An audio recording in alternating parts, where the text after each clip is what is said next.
everybody, welcome back to Historian Stitch. We are doing a fashion slash fabric Friday today, um, which this will likely turn into a rant. I apologize now, because technically this is the third time of retaking this video because I keep making points in various times and ways that need said and explained to anybody willing to watch and listen. Um, and then the next time I retake the video, I completely forget to put it in there. So we're starting over, and we're going to try and put everything in. Hopefully a relatively short video. No promises though, because that's just not how today's working. I will say that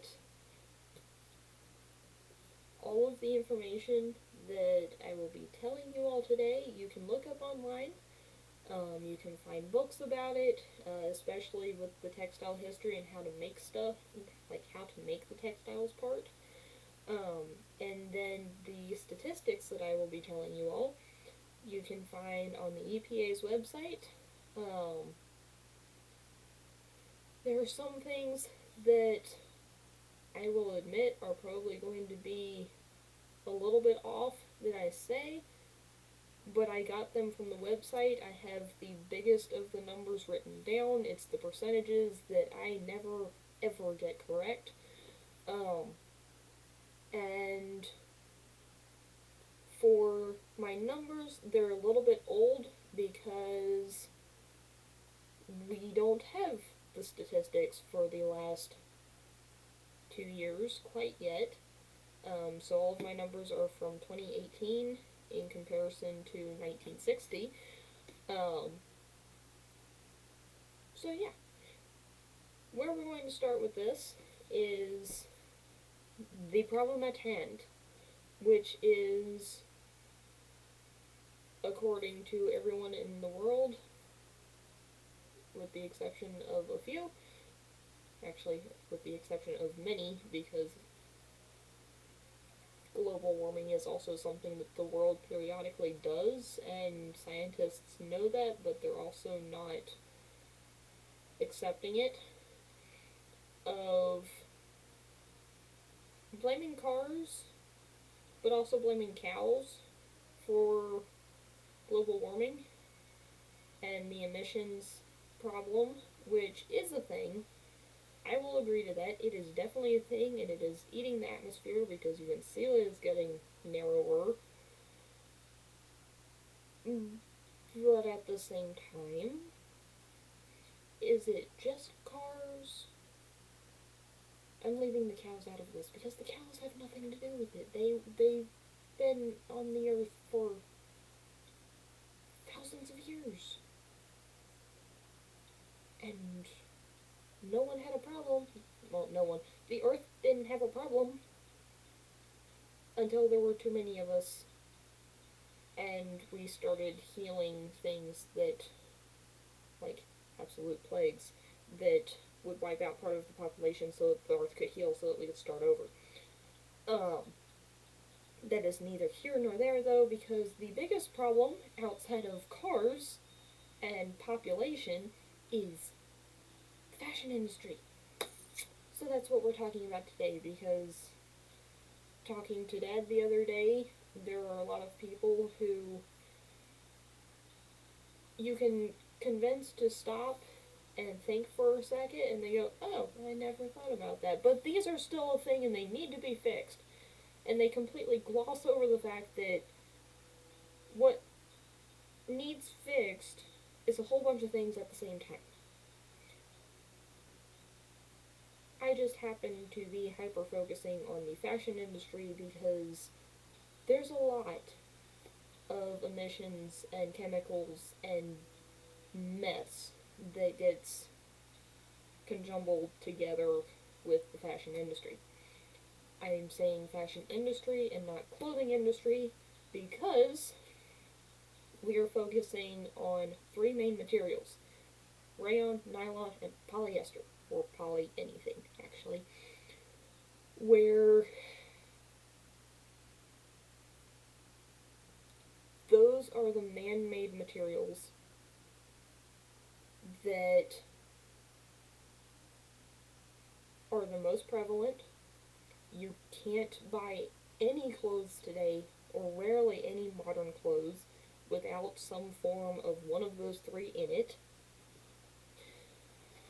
And along with that, you can't buy a mattress without it. You can't buy sheets or comforters without nylon polyester mess in it. Your insulation is man-made. The wallpaper that people use is man-made. Like, there are so many things with chemically created fibers that we don't think about. And what we really don't think about is what chemicals are used to create said materials, and what happens to those materials when things go on sale and then suddenly disappear. We will be covering all of that. So, for starters, those three materials, we are going to cover how they're made. Two of them, nylon and polyester, are made from petroleum, which most people look at and go, ew, that's not good. Because petroleum is made from oil, which is also what goes in cars. And eventually here, once this video gets posted, I will put a comment below, if I can find it, of how many pieces of material or clothing it would take to fill up the oil pan of a car. That ought to be an interesting figure if I can find it. So, that's what polyester and nylon are made of in a very long process, and then you have to color it. What I found interesting while looking up what those two were made of is what like a polyester cotton shirt is made of. Take the cotton out, you are wearing a soda bottle, which is a really weird comparison, but that's basically petroleum is used in the making of plastic bottles. You're wearing a shirt of plastic bottles, which is why some things are recycled polyester fabric rather than just polyester. Not that they're any better, because you have to go through a whole nother chemical process to create the recycled version, but that's neither here nor there at the moment.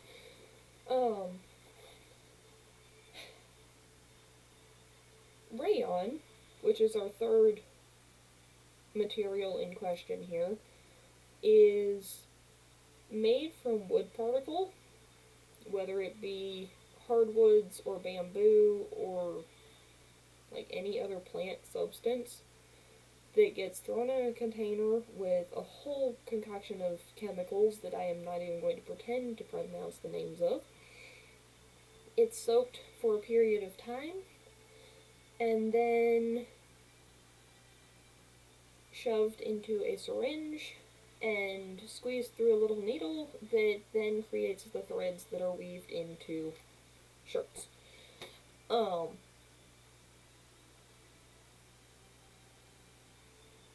Yeah, it's grossness to even think about, honestly, because I am one who really loves my cotton and linen and wool. But it is what it is. You can't buy anything anymore without one of those in it.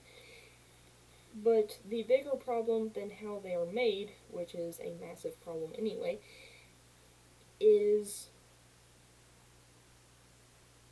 how much stuff gets created.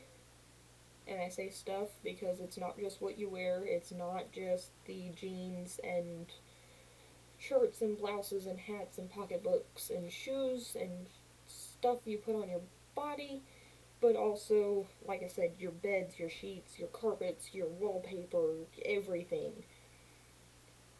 We make a lot of stuff in a year, most of which never gets bought. So what happens to it? I mean, it goes up on sale, and you have like Old Navy sales like every month, and you have Mattress Warehouse sales, but once those sales happen, where does it all go? Because it's not on the stockroom floor anymore, and it's not in the warehouses anymore, it's just gone. Which is where my book comes in, because I have written down at least most of the numbers, not near all of them, but most of the big important ones at least. Where, okay, so in 2018, which is the latest year you can find on the EPA site,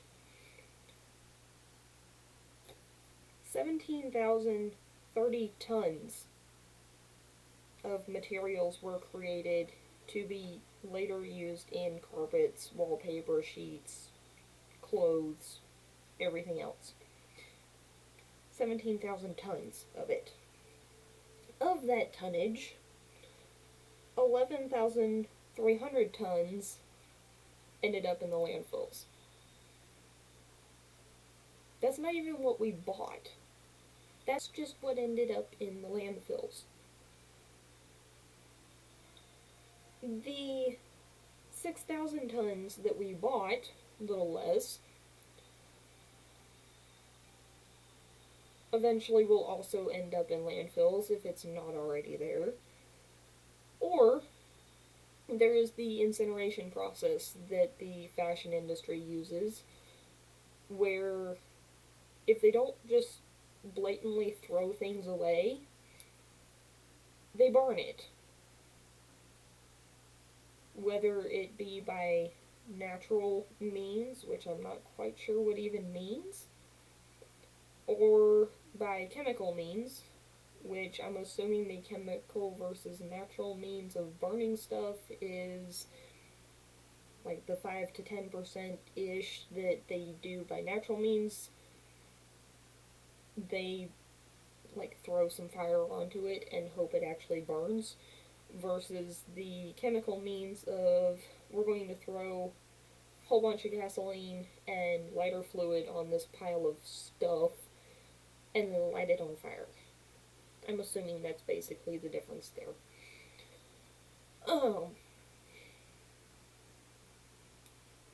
As a comparison, I have the 1960s statistics written down here too, where 1,760 tons were created.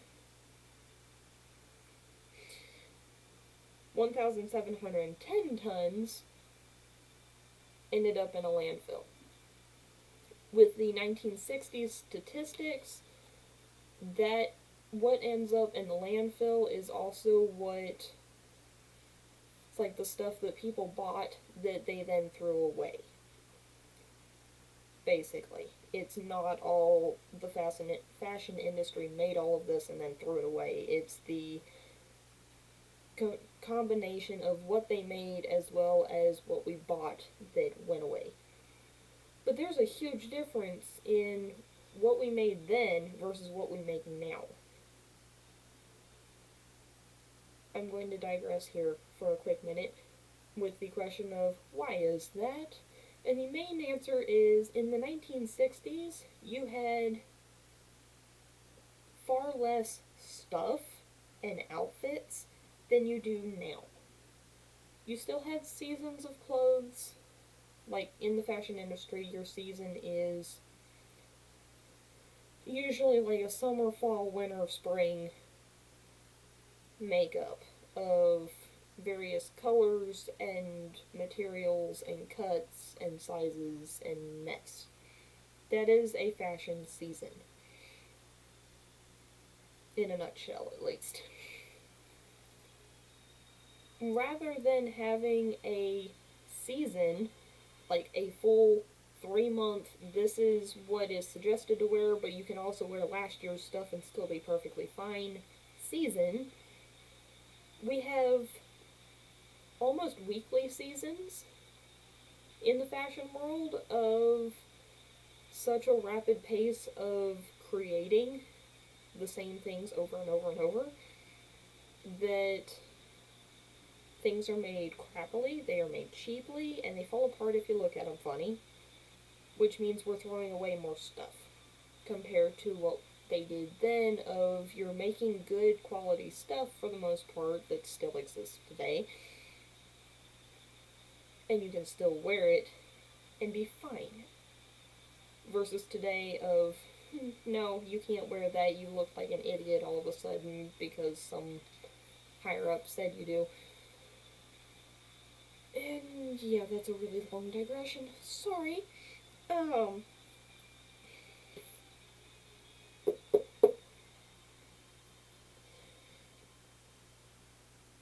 So that's part of the problem of everything that goes into landfills and gets burned. Because that's a lot of tonnage that just suddenly gets thrown away and burned. But what happens to the stuff that doesn't get thrown away or burned? Because this is also a problem.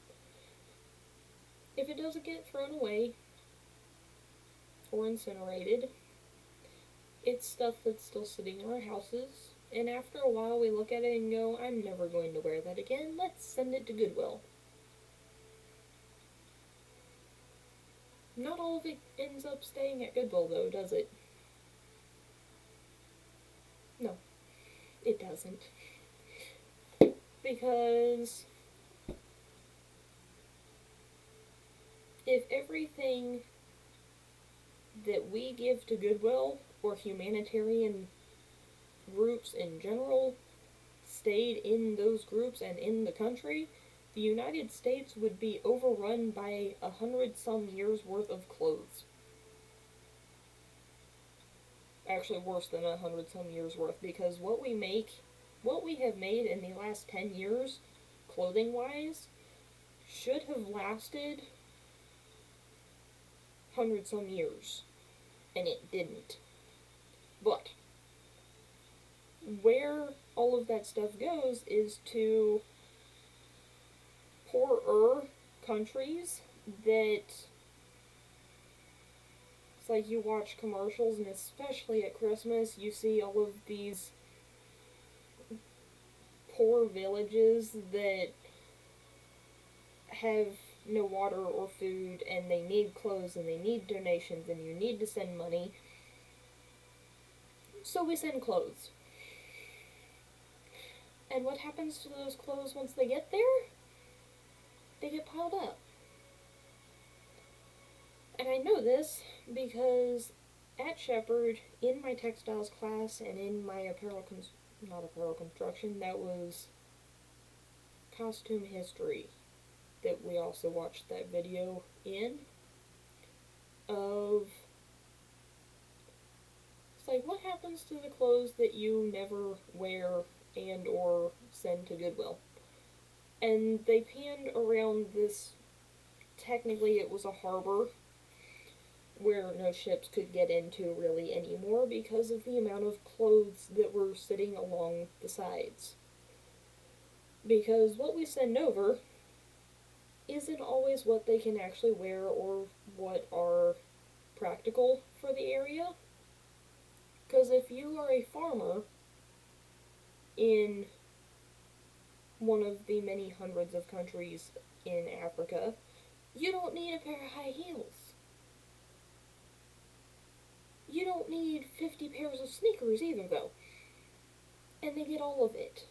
So the ships come over and they drop all of these clothes off, and these people go sorting through it all, going, can't use any of this, now what? So they set it all off to the side, and they'll have, like, walls of shoes. Of all one kind of shoe, even. And they can't do anything about it except wait the 20 to 200 years it takes for polyester to go away. Going, thanks for nothing? We have your trash now, thank you. And that's basically what happens to it.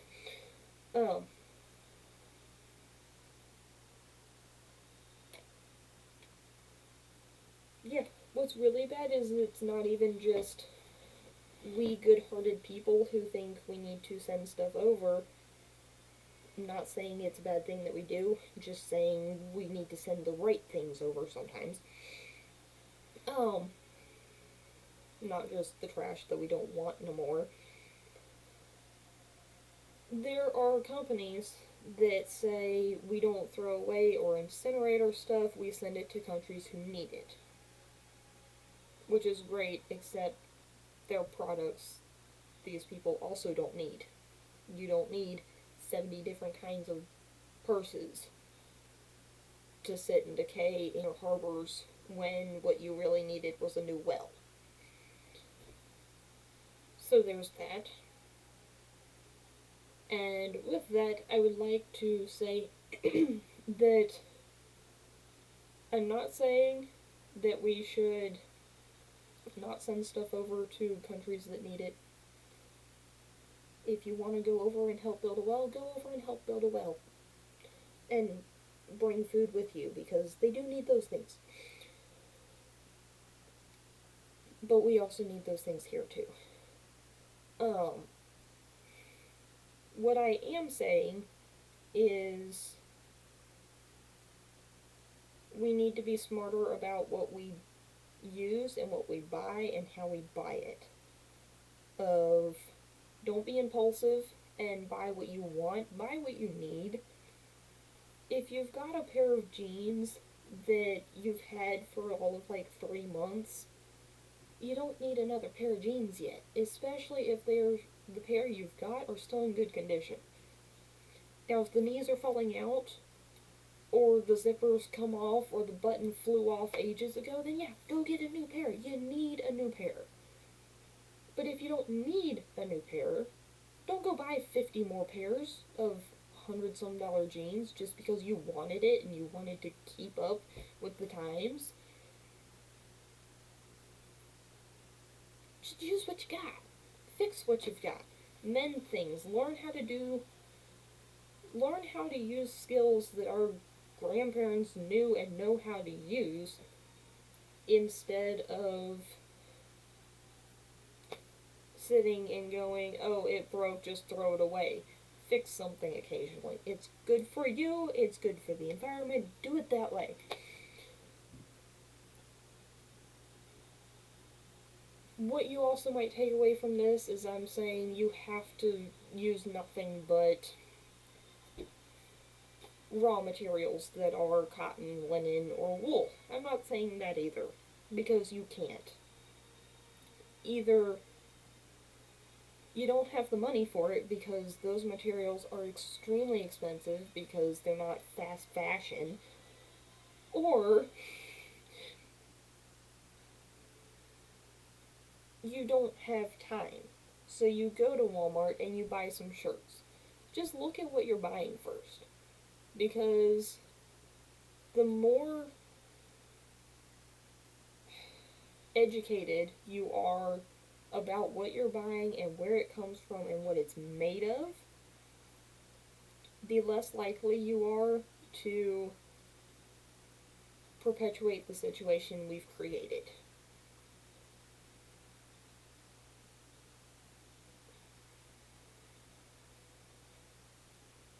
I don't think I could ever come up with a statement like that again, but it is what it is. Be smart, fix some things on occasion, and don't perpetuate the fashion industry as it is, because fast fashion is gross. That's basically what I'm saying, with a whole lot of words. 25 minutes worth of words, in fact. So yeah.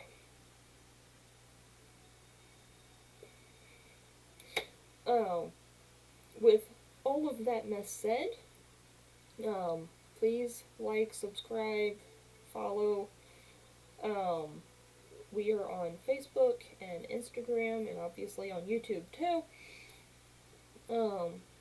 Next week we will have a how-to video, as well as our post of the week, which will likely be maple festivals in all of their glory. and the history of them, especially for Highland County. Um, so yeah, keep a lookout for that, and I will see y'all next time. Bye!